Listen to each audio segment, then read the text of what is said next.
untuk memenuhi nilai ujian akhir semester pada mata kuliah Manajemen Keuangan 2. Materi yang akan saya bahas kali ini yaitu tentang leasing. Mungkin ada beberapa di antara kalian yang belum memahami apa sih yang dimaksud dengan leasing. Pengertian leasing secara umum adalah suatu bentuk kegiatan pembiayaan alat atau barang modal berupa hak opsi atau tanpa hak opsi yang dimanfaatkan untuk nasabah dalam kurun waktu tertentu, yang mana pembayarannya dilakukan secara cicil atau angsuran. Sedangkan berdasarkan keputusan Kementerian Keuangan, pengertian leasing atau sewa guna usaha adalah suatu aktivitas pembayaran berbentuk penyediaan barang modal untuk sewa guna usaha, hak opsi atau hak tanpa opsi yang dimanfaatkan oleh nasabah dalam kurun waktu tertentu berdasarkan pembayaran yang dilakukan secara angsuran. Berdasarkan penjelasan tersebut, maka leasing memiliki 8 elemen utama, yaitu pembiayaan perusahaan, penyediaan barang-barang modal, pembayaran jangka waktu tertentu, adanya nilai sisa yang disepakati, adanya hak pilih, pembayaran secara berkala, adanya pihak lessor, dan adanya pihak lease. Pihak-pihak yang terlibat yaitu yang pertama ada lessor, adalah perusahaan leasing atau pihak yang memberikan jasa pembiayaan kepada pihak lease dalam bentuk barang modal. Yang kedua, lease adalah perusahaan atau pihak yang memperoleh pembiayaan dalam bentuk barang modal dari lessor.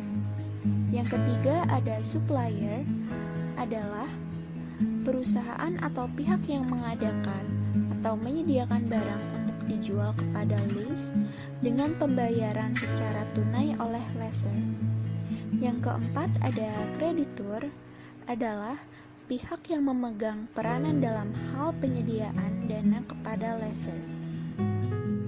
Sekarang kita akan membahas apa saja jenis-jenis leasing. Leasing bisa dibedakan menjadi 5 jenis dalam proses penerapannya, yaitu yang pertama ada capital lease. Capital lease adalah jenis perusahaan leasing yang berasal dari suatu lembaga keuangan. Jenis leasing ini pada umumnya bisa melayani pihak nasabah yang memerlukan kebebasan dalam hal menentukan barang atau modal dengan spesifikasi tertentu. Yang kedua ada operating lease. Operating lease adalah suatu jenis perusahaan leasing yang mana pihak lessor akan membeli barang untuk disewakan kepada nasabahnya dalam kurun waktu tertentu. Untuk hal ini, pihak nasabah hanya perlu membayar biaya rental barang saja. Untuk harga, barang dan biaya lainnya nanti akan ditanggung oleh pihak lessor. Yang ketiga ada sales type lease. Sales type lease atau lease penjualan merupakan jenis leasing yang biasanya dikerjakan oleh perusahaan industri yang melakukan penjualan lease barang dari hasil produknya. Terdapat 2 jenis pendapatan yang dapat diakui, yaitu pendapatan dari hasil jual barang dan pendapatan dari bunga pembelanjaan selama kurun waktu lease. Yang keempat ada leverage lease. Leverage lease merupakan jenis perusahaan leasing yang melibatkan pihak ketiga, artinya pihak lessor tidak membayar objek leasing sebanyak 100%, tapi hanya sekitar 20% hingga 40% saja. Sisanya nanti akan ditanggung oleh pihak ketiga tersebut. Yang kelima, ada cross-border lease. Cross-border lease adalah jenis perusahaan leasing yang dikerjakan antar negara. Artinya, pihak lessor dan lease tidak ada di dalam satu negara yang sama, namun berada di 2 negara yang berbeda. Biasanya, jenis leasing ini hanya melakukan leasing pada barang yang memiliki nominal sangat besar, seperti produk pesawat terbang, Airbus, atau Boeing. Sekarang kita akan membahas tentang metode pembayaran leasing. Besarnya pembayaran sewa setiap periodenya ditentukan oleh faktor-faktor sebagai berikut. Yang pertama ada nilai barang modal, yang juga merupakan nilai kontrak sewa guna. Selanjutnya ada simpanan jaminan atau security deposit.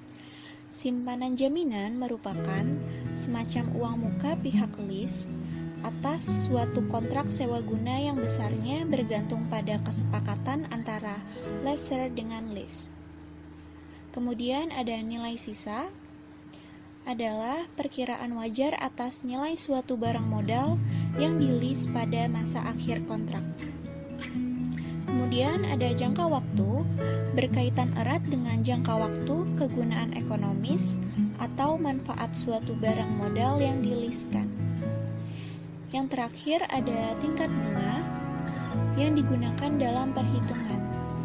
Pembayaran sewa guna adalah tingkat bunga efektif yang ditetapkan oleh lessor. Sekarang kita akan membahas tentang fungsi dan juga tujuan leasing. Fungsi leasing. Pada dasarnya, fungsi leasing sebenarnya hampir sama dengan fungsi bank, yaitu menyediakan pembiayaan produk dengan jangka menengah. Bedanya, bank konvensional akan memberikan pinjamannya dalam bentuk uang, sedangkan leasing memberikan pinjamannya dalam bentuk barang yang selanjutnya barang tersebut harus dicicil atau diangsur. Sedangkan tujuan dari leasing pada umumnya adalah memberikan kemudahan untuk masyarakat dalam memiliki barang modal, walaupun barang tersebut memiliki nilai harga yang tinggi. Sekarang kita sudah sampai pada akhir pembahasan kita yang terakhir, yaitu manfaat leasing. Seperti yang bisa kalian lihat, manfaat leasing itu terdiri dari 9, yaitu yang pertama menghemat modal, yang kedua lebih fleksibel, yang ketiga persyaratan tidak terlalu ketat, yang keempat di luar neraca, yang kelima arus dana, yang keenam proteksi inflasi, yang ketujuh perlindungan akibat kemajuan teknologi, yang kedelapan resiko keusangan, dan yang terakhir pembiayaan proyeksi skala besar. Sekian video yang dapat saya sampaikan, semoga bermanfaat.